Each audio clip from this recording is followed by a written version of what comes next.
Acabou de lançar A Odisseia, do Christopher Nolan. Orçamento milionário, Matt Damon, Anne Hathaway, Tom Holland, Zendaya, Robert Pattinson, IMAX de ponta a ponta e uma das histórias mais poderosas da literatura mundial, que é a Odisseia de Homero, escrita há mais de 2000 anos atrás. E todo mundo tá falando que é uma obra-prima, 5 estrelas, a epítome do cinema, o melhor filme do Nolan, e eu discordo. Mas antes que você discorde, ouve minha análise aqui e minha nota eu vou dar no final do vídeo. Minha análise vai ser rígida e honesta. Fala galera, eu sou o Beto e você tá aqui no controle remoto. Se você é novo no canal, já deixa aí sua inscrição para você não perder mais nenhum vídeo. Se você ficar até o final do vídeo, você vai ver minha análise toda e vai ver minha nota para o filme da Odisseia. E vai entender um pouco da comparação um tanto polêmica que eu faço lá para o meio do vídeo, que pode incomodar um pouco quem defende tanto o Nolan. Aviso, eu vou falar de cenas específicas do filme, então se você se incomoda, talvez não seja a hora de você assistir esse vídeo. Salva e volta mais tarde. Primeiro deixa eu te explicar o porquê eu acho que uma análise de um filme desse, como a Odisseia, tem que ser um pouco mais rígida. O filme do Nolan sempre é hypado, né? Aí já ganhou o Oscar de melhor diretor, todo o lançamento dele é um evento. E olha o que ele tinha nas mãos para fazer a Odisseia. Um orçamento milionário, elenco poderosíssimo com Matt Damon, Tom Holland, Anne Hathaway, Robert Pattinson, Zendaya e uma das histórias mais conhecidas da literatura mundial. Além de toda a sua moral dentro da indústria, para propor filmar em paisagens paradisíacas, colocar 1000 pessoas de figurantes numa cena de invasão à Troia e inclusive gravar todo o filme em IMAX. O Nolan geralmente ele tem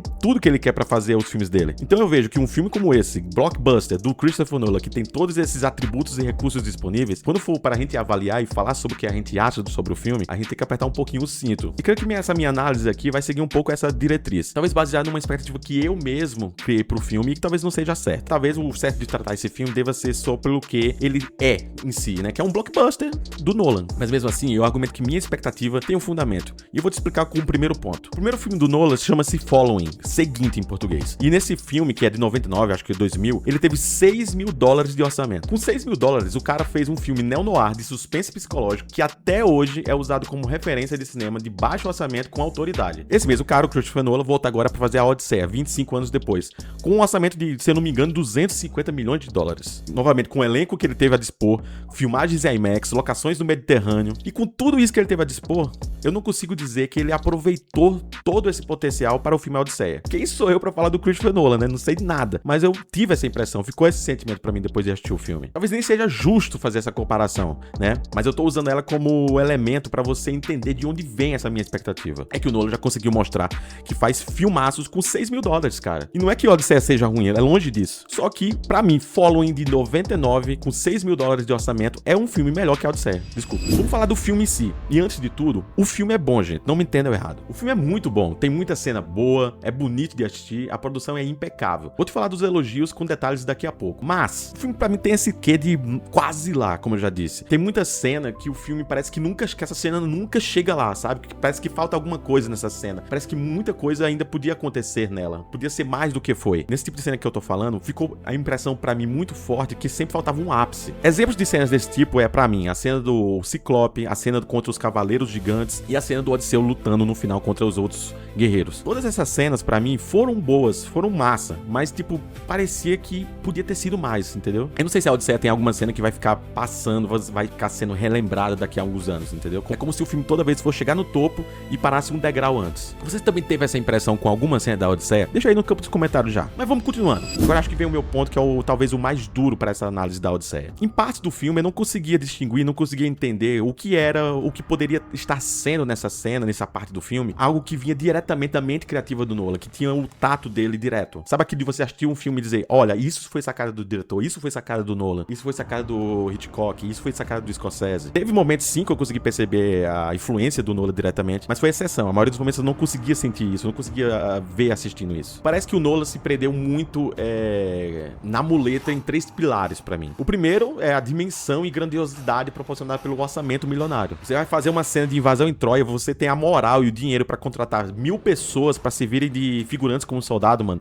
Isso diz muita coisa. Segundo pilar, segundo ponto, é o elenco poderoso, né? Todos os atores e atrizes que eu já falei aqui. Isso já pode elevar muito facilmente qualquer roteiro, qualquer filme por si só. E outro pilar é, obviamente, a história poderosa. Um roteiro que se escreve praticamente sozinho, baseado numa história milenar, né? Então, pra mim, com esses 3 pilares fundamentais dando essa sustentação pro Nolan, fica meio difícil de separar pra mim o que é o Nolan e o que é o Homero, mais a produção, mais os atores. Agora, Sobre o próprio Nolan, a gente sabe que ele tem características fortes, bem definidas, né? Como, por exemplo, sua obsessão pelo tempo, né? Que a gente sabe que todo filme dele coloca alguma coisa sobre o tempo. E nesse filme, novamente, ele traz essa perspectiva clássica dele de contar a história numa timeline não linear. E claro, não é nada demais, né? Já faz muito tempo que ele não usa desse artifício de uma timeline bagunçada, não linear, como algo muito agressivo, né? Como... Acho que o melhor exemplo desse tipo de abordagem dele foi em Amnésia, né? Mas a Odisseia vem numa premissa que a gente já viu nos últimos filmes dele, nos últimos anos. Ou seja, nada agressivo demais. Claro que tem muita influência hollywoodiana por trás, né? Que a gente deve considerar que deve ter mesmo, né? Como produtores, dando pitaco, mudando as ideias dele. Mesmo assim, o resultado é como eu falei. Parece que o Nolan se escorou nessas muletas, nesses 3 pilares que eu falei pra você, e acabou que isso não possibilitou ele conseguir fazer uma injeção maior da assinatura dele no filme. E toda essa opinião que eu tenho não só sobre o filme, mas como o Nolan, acho que vem de uma ideia que eu tenho do Nolan como diretor, que eu vou tentar explicar pra vocês aqui. Fazendo uma comparação aqui, fazendo uma analogia com o futebol, eu vou usar inclusive o Stanley Kubrick como comparação agora com o Nolan. O Kubrick e o Nolan são 2 dos meus diretores favoritos, então eu vou usar eles como comparação. O Nolan eu vejo como fosse o Cristiano Ronaldo e o Kubrick como fosse o Messi ou o Ronaldinho Gaúcho, entende? Vamos lá, deixa eu explicar. O Cristiano Ronaldo é um monstro, sabe? É um dos maiores atletas da história do futebol. Ele treina até morrer, ele executa perfeitamente, ele finaliza como poucos,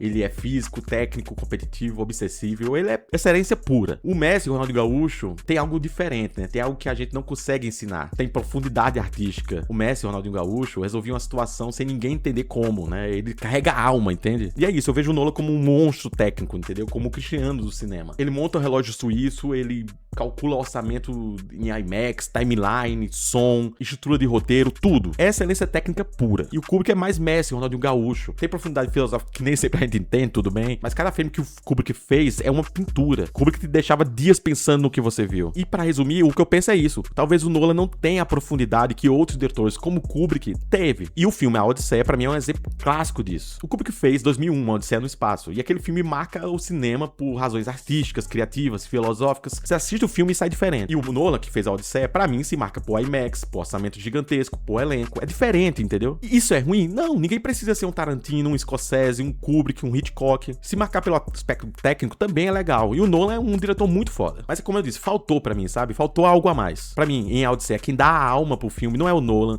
não é o roteiro, são as atuações. E falando em atuações, deixa eu te dizer quem carrega esse filme. Pra mim, a melhor atuação desse filme é da Anne Hathaway como a Penélope. Não é o personagem principal, mas ela se consolida como atriz coadjuvante e eu vou ficar muito surpreso se ela não foi indicada ao Oscar, viu? É uma presença de tela absurda, é incrível. Assim como também, pra mim, é uma das melhores atuações da carreira do Matt Damon, se não for a melhor. É essa como Odisseu. E olha que tem muitas atuações boas, hein? Como em Gênio Indomável, como em Os Infiltrados. Se a Anne Hathaway não for indicada, eu acho que o Matt Damon com certeza vai ser. Outros dois que se destacam muito pra mim são o Tom Holland e o Robert Pattinson. Coadjuvantes fortíssimos dentro do que precisava ser. A atuação da Zendaya como Athena é muito boa. Ela só se aproxima muito de um aspecto de interpretar uma divindade de um aspecto mais humano, que não é talvez a minha abordagem preferida, mas ela pede o que o diretor e o roteiro pediram. E faz com muita excelência nesse caso. Então, pra mim, o elenco carrega demais, faz a diferença nesse filme. Mas, infelizmente, também reforça meu ponto que grande parte da qualidade vinda do filme vem de recursos externos e não da assinatura autoral do Nolan. Chegamos na hora da nota. E qual será que vai ser, hein? Que rufem os tambores. E minha nota pra Odisseia é 3.8 de 5. No Letterboxd, inclusive, eu dei 3.5, mas é que lá não dá pra fazer 3.8, né?